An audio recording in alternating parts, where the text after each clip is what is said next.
Hello नमस्कार साथियों। Physics की सेकंड क्लास में आप लोगों का स्वागत है। आज की क्लास में हम गति, कार्य, ऊर्जा और शक्ति से संबंधित आज की क्लास रहेगी हमारी। तो स्टार्ट करते हैं। हमारा फर्स्ट टॉपिक गति, मोशन। विराम तथा गति दोनों पद आपेक्षिक हैं। तो विराम तथा गति दोनों पद आपेक्षिक होते हैं, रिलेटिव होते हैं। यदि किसी वस्तु की स्थिति अन्य वस्तु की अपेक्षा समय के साथ नहीं बदलती है तो उस वस्तु को विराम में या एट रेस्ट में कहा जाता है। यदि किसी वस्तु की स्थिति अन्य वस्तु की अपेक्षा समय के साथ बदले तो उस वस्तु को अन्य वस्तु के सापेक्ष गति में कहा जाएगा। नेक्स्ट है, किसी निर्देशक तंत्र में वस्तु की प्रारंभिक स्थिति से अंतिम स्थिति तक के सदिश को उस वस्तु का विराम अवस्था कहते हैं। क्या कहा जाता है? विराम अवस्था कहा जाता है। विराम अवस्था सदिश का परिमाण दो बिंदुओं के बीच की न्यूनतम सरल रेखीय दूरी के बराबर होता है। वास्तविक गतिपथ की लंबाई को तय की गई दूरी कहा जाता है। किसी वस्तु की चाल एकांक समय में वस्तु द्वारा तय की गई दूरी है। नेक्स्ट है, किसी वस्तु द्वारा किसी समय अंतराल में तय की गई दूरी और उस समय अंतराल के अनुपात को उस वस्तु की औसत चाल, एवरेज स्पीड कहते हैं। एक निश्चित दिशा में चाल के वेग कहते हैं किसी वस्तु का वेग वस्तु द्वारा एकांक समय में निश्चित दिशा में तय की गई दूरी है। दूरी एक अदिश राशि है। क्या है? अदिश राशि है, जबकि विस्थापन एक सदिश राशि है। चाल एक अदिश राशि है, जबकि वेग एक सदिश राशि है। किसी वस्तु का वेग समान या असमान हो सकता है। एक समान चाल में एक समान वेग अंतर्निहित नहीं है, किंतु एक समान वेग में एक समान चाल अंतर्निहित होता है। जब वस्तु गतिमान हो तो उनमें किसी एक का दूसरे की अपेक्षा जो वेग होता है उसे आपेक्षिक वेग कहा जाता है। जब किसी वस्तु का वेग समान रूप से परिवर्तित होता है तब औसत वेग को प्रारंभिक वेग व अंतिम वेग के अंकगणितीय माध्य द्वारा व्यक्त किया जाता है। समय के साथ वेग परिवर्तन की दर को त्वरण कहते हैं। ऋणात्मक त्वरण को मंदन कहा जाता है। यदि त्वरण वेग की दिशा में हो तो त्वरण धनात्मक लिया जाता है, परंतु यदि त्वरण वेग की दिशा में न हो तो इसे ऋणात्मक लिया जाता है। यदि समय के साथ वेग बढ़ता है तो उसे त्वरित गति कहते हैं, परंतु यदि समय के साथ घटता है तो उसे मंदित गति कहा जाता है। यदि एक सरल रेखा पर गतिमान वस्तु का त्वरण अचर हो तो उस वस्तु स्वरूप त्वरण से गतिमान कही जाती है।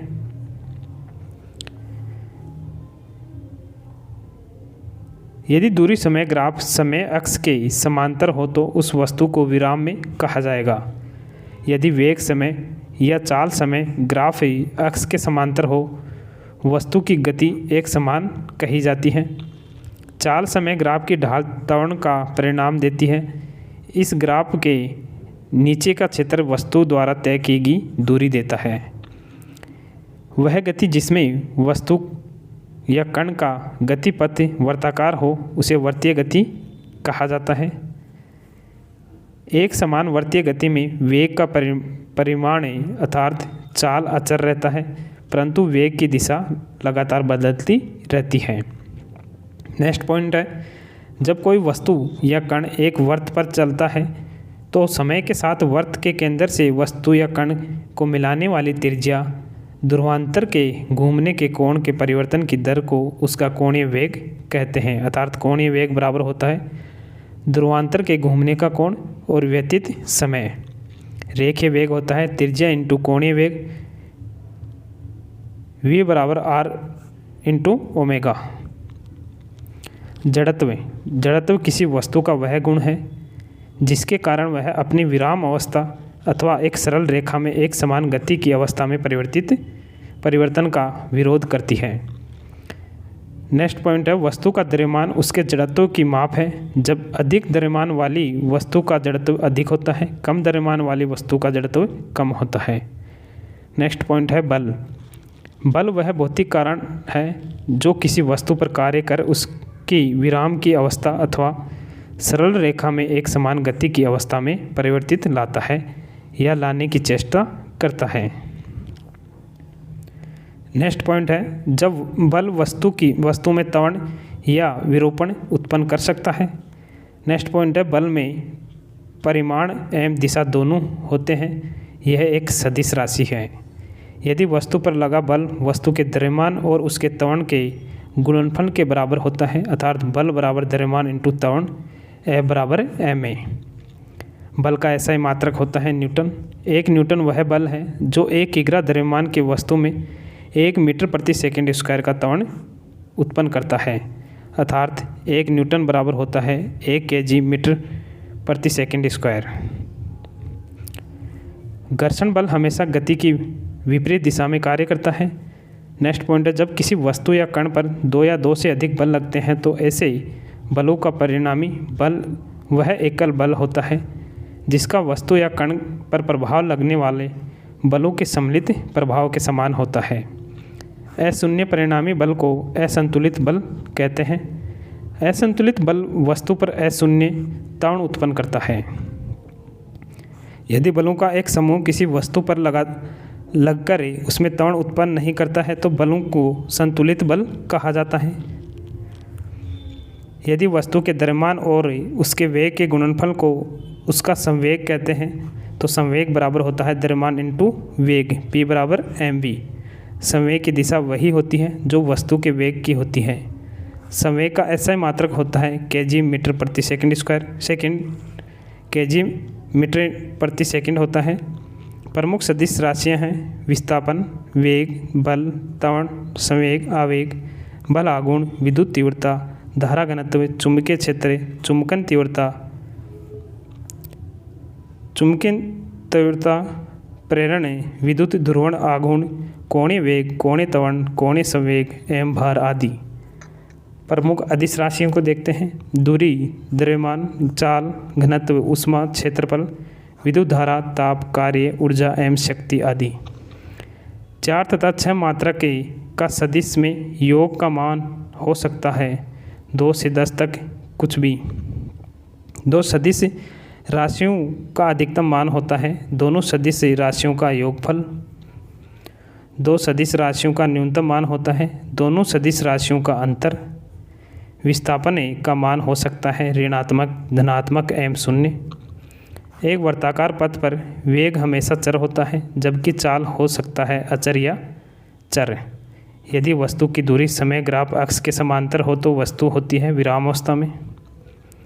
यदि वस्तु का चाल या वेग समय ग्राफ अक्ष से समांतर है तो वस्तु होती है एक समान वेग से गतिशील।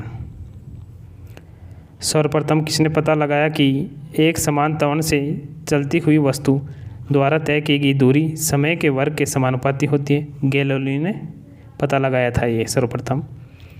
गति के किस नियम से बल की परिभाषा मिलती है? प्रथम नियम से मिलती है। गति के किस नियम से बल का व्यंजक F बराबर ma प्राप्त होता है? तो ये द्वितीय नियम से प्राप्त होता है। विराम जड़त्व के उदाहरण हैं रुकी हुई गाड़ी के आकस्मिक चलने से यात्री पीछे की ओर झुक जाता है, डंडे से प्रहार करने पर कोट की धूल चढ़ जाती है, जल से भरे गिलास के नीचे दबे कागज़ को शीघ्रता से गिलास के नीचे से जल को छिकलाए बिना ही खींचा जा सकता है। गति जड़त्व के कारण है। चलती हुई बस या ट्रेन से जब यात्री बाहर उतरता है तो गाड़ी की दिशा में गिर या झुक जाता है। रॉकेट किस सिद्धांत पर कार्य करता है? रॉकेट रेखीय संवेग संरक्षण के सिद्धांत पर कार्य करता है। भौतिक संतुलन के सिद्धांत पर कार्य करता है, संवेग संरक्षण पर। समरूप वेग से गतिशील खुली गाड़ी में बैठा एक आदमी गेंद ऊपर की ओर फेंकता है तो गेंद गिरेगी, पुनः आदमी के हाथ में ही गिरेगी। भौतिक तुला द्वारा मापन किया जाता है, तो इसके द्वारा द्रव्यमान का मापन किया जाता है। कमानीदार तुला द्वारा मापन किया जाता है भार का। भौतिक संतुलन कार्य करता है समांतर बल के नियम पर। नेक्स्ट है भौतिक अथवा रासायनिक तुला दो पल्ला किस सिद्धांत पर कार्य करता है? उत्तोलक के सिद्धांत पर। नेक्स्ट है अभिकेंद्रीय बल के उदाहरण हैं पृथ्वी का सूर्य के चारों ओर घूमना तथा इलेक्ट्रॉन का नाभिक के चारों ओर घूमना। अपकेंद्र बल के उदाहरण हैं वॉशिंग मशीन तथा दूध से मक्खन निकालने की मशीन। जब एक चलती हुई वस्तु की दोगुनी कर दी जाती है, गति को दोगुनी कर दी जाती है, तो उसका संवेग होगा दोगुना। नेक्स्ट पॉइंट है अभिकेंद्र बल कार्य करता है तो बाहर से केंद्र की ओर, अपकेंद्रीय बल कार्य करता है केंद्र से बाहर की ओर। लुढ़कती हुई गेंद कुछ दूर लुढ़कने के बाद स्वयं रुक जाती है घर्षण बल के कारण। यदि भार W m आया से P हो तो यांत्रिक लाभ m में बराबर होगा W/P के। असमान वेग और एक समान त्वरण के साथ चल रहे पिंड का वेग समय ग्राफ होता है रेखिक। राइफल चलाने पर लगने वाला झटका किसके संरक्षण का उदाहरण है? रेखीय संवेग संरक्षण का।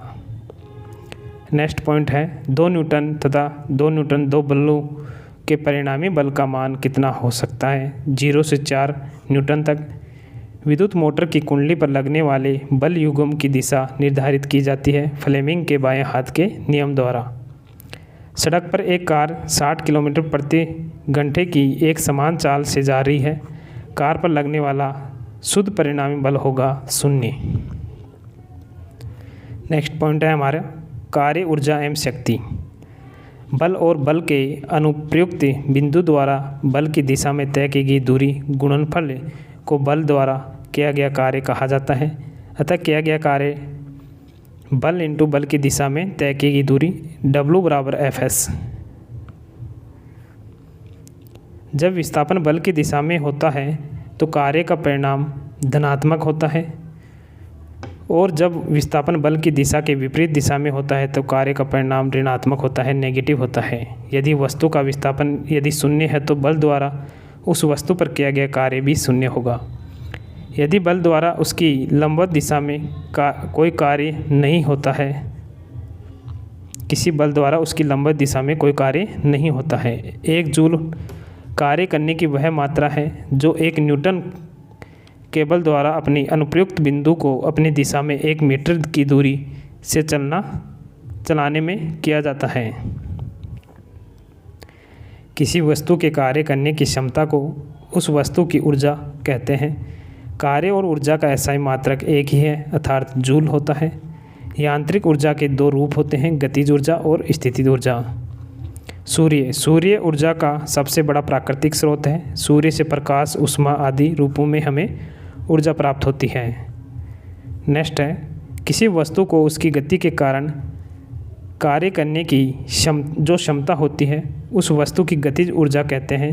v वेग से गतिशील m द्रव्यमान की वस्तु की गतिज ऊर्जा ½ mv² होती है।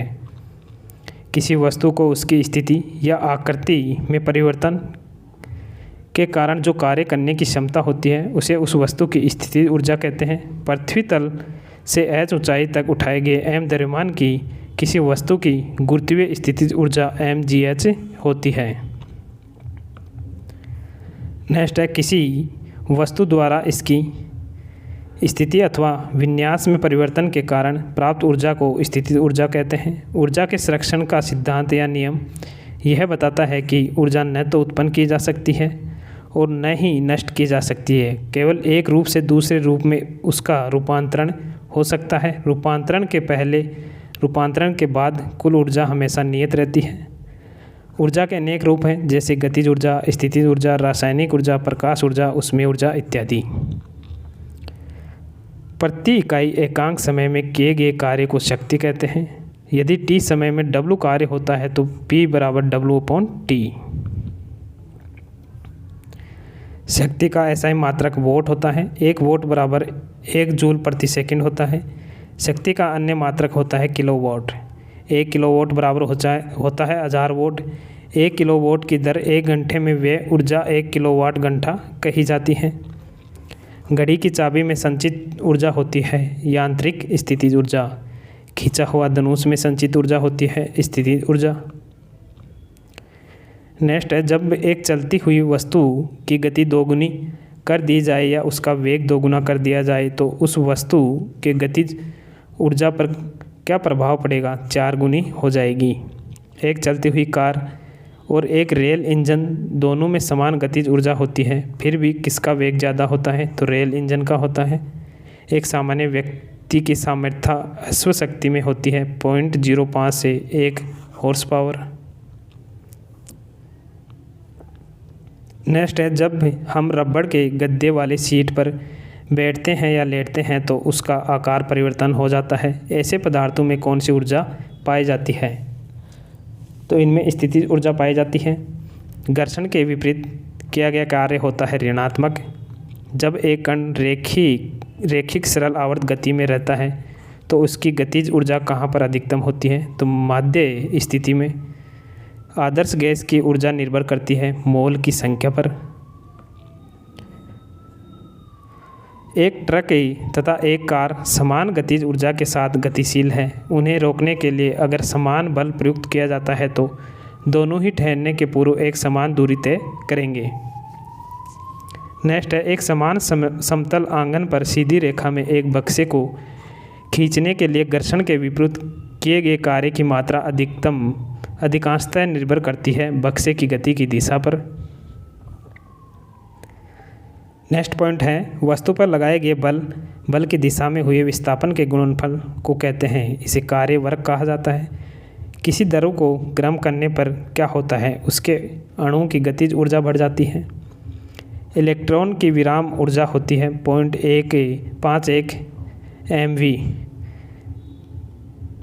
एक इलेक्ट्रॉन को दूसरे इलेक्ट्रॉन की ओर लाने में निकाय की विद्युत स्थितिज ऊर्जा बढ़ती है। क्या होती है? बढ़ती है। Erg joule calorie M electron volt में से कौन सी इकाई ऊर्जा की अधिकतम मात्रा को प्रदर्शित करती है? तो कैलोरी करती है। वॉट सेकंड, वॉट घंटा तथा किलोवाट घंटा किसके मात्रक हैं? तो कार्य अथवा ऊर्जा के मात्रक हैं। नेक्स्ट पॉइंट देखेंगे, ऊर्जा रूपांतरित करने वाले कुछ उपकरण हैं। काफ़ी इंपॉर्टेंट है, यहाँ से एक क्वेश्चन बनता है, इनको ऐसे के ऐसी रट लेना। विद्युत बल्ब विद्युत ऊर्जा को प्रकाश अथवा और ऊष्मा ऊर्जा में। हीटर विद्युत ऊर्जा को ऊष्मा और प्रकाश ऊर्जा में। लाउड स्पीकर विद्युत ऊर्जा को ध्वनि ऊर्जा में परिवर्तित करता है। विद्युत मोटर विद्युत ऊर्जा को यांत्रिक ऊर्जा में। डायनेमो या जनरेटर यांत्रिक ऊर्जा को विद्युत ऊर्जा में। माइक्रोफोन ध्वनि ऊर्जा को विद्युत ऊर्जा में परिवर्तित करता है। नेक्स्ट है, सोलर सेल सौर ऊर्जा को विद्युत ऊर्जा में और मोमबत्ती रासायनिक ऊर्जा को प्रकाश ऊर्जा एवं ऊष्मा ऊर्जा में। सितार यांत्रिक ऊर्जा को ध्वनि ऊर्जा में। फोटो विद्युत सेल प्रकाश ऊर्जा को विद्युत ऊर्जा में। पंप का कार्य विद्युत ऊर्जा को यांत्रिक ऊर्जा में। परिशोधन ऊष्मा ऊर्जा को विद्युत ऊर्जा में। डायोड का प्रयोग होता है एसी और डीसी में बदलने के लिए। जिनर डायोड का प्रयोग सदैव किया जाता है उत्क्रम अभिनति में। विद्युत ऊर्जा का रासायनिक ऊर्जा के रूप में संग्रह करने वाला उपकरण है एक्यूमुलेटर। तो क्लास कैसी लगी आप लोगों को? जल्द ही नई क्लास मिलेंगे, तब तक के लिए जय हिंद, जय भारत, धन्यवाद।